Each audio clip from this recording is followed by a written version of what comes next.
Naam, na familia ya watu 9 kutokea kaunti ya Siaya ambao waliaga dunia baada ya kuchomewa kwenye nyumba yao siku ya leo wamezikwa katika kaunti hiyo ya Siaya.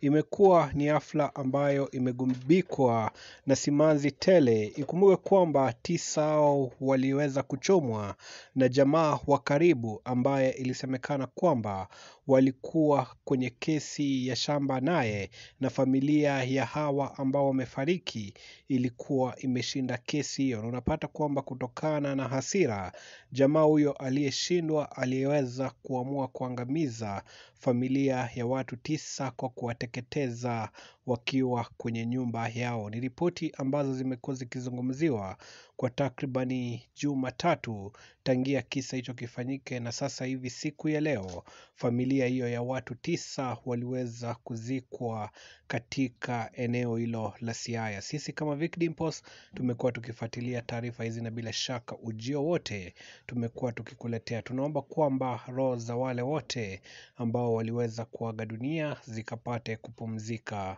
pema peponi. Subscribe kwa mengi zaidi.